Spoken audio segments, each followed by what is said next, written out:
Once again, I find myself using the casino drill from Tom Gibbons at Rangemaster as a baseline for yet another version from perhaps a twisted mind that does believe we should be building shooters that can think. I do think it's important for the shooter to at least possess enough skill to accurately hit the desired aiming point. If you're struggling to hit the target, some of the value in a drill that incorporates even more problem solving might not be the right thing to do. At the Rangemaster Tactical Conference in the spring of 2024, I participated in separate but equally important presentations directly related to Rules 2 and 4. Both the presentation from Eric Galehouse and that from David Cagle and Daryl Bolke were eye-opening to say the very least. I never realized how these rules are really mostly overlooked in real training at every level. Certainly, every student in any quality class is introduced to the 4 rules of firearm safety. Rules 1 and 3 are easy to apply and practice, and we know how important correct application and training actually is. Rules 2 and 4 are brief, discussed, but seldom, if ever, applied in training and practice.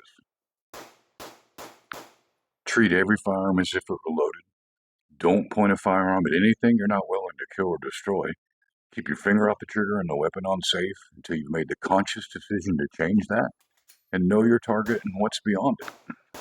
For a wide range of reasons, Rule 2 and 4 are challenging to incorporate into training, both in an institutional setting as well as in commercial training programs, where time, range limitations, and efficiency are all a concern.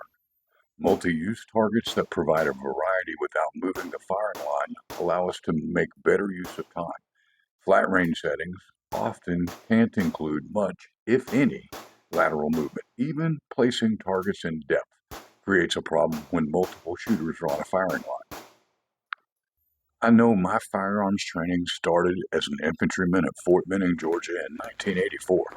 And when I fast forward to 2024 at the Tactical Conference, I'm not certain I had ever seen Rules 2 and 4 specifically and directly made a part of training and practice on a broad scale.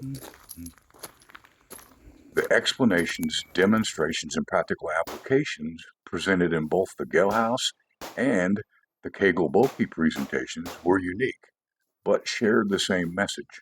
This type of training with these considerations placed at the forefront are important. I wanted to use the casino drill as a baseline, in part because in its simple form, it offers a huge variety of add-ons to force conscious thought to solve the problem. Certainly, a lower round count drill would work. Even though creating and marking 6 targets wasn't hard, it takes up space and requires additional effort to ensure it's laid out safely. In many of the modern training settings with go-fast drills, practicing Rules 2 and 4 wouldn't fit the model and would stall the class. That's not to downplay the importance of learning and developing a surplus of skill in a class where speed is the focus. Classes or programs that involve larger numbers of students also aren't the correct platform. Looking at Rules 2 and 4 with a discerning eye deserves and takes time, and having large numbers of students standing around just wouldn't be good. I also believe long classes or multi-day classes would suffer. Rule 2 and 4 considerations are hard on my brain, and they're exhausting. Short format programs with small rosters are a better fit, in my opinion. My good friend Dan Brady from Apache Solutions said, and I quote, "It's brilliant in its simplicity and devious in its execution and endlessly variable." I think in most instances, Rule 2 and 4 considerations are merely administrative to make sure range practices and layouts don't violate those safety rules. But there's absolutely a real-world application. They absolutely deserve a place in defensive training programs. I think the ShootSteel.com target with its 5-inch center will be our no-fail standard when we have the opportunity to train with students in that defensive setting, putting a focus on Rules 2 and 4.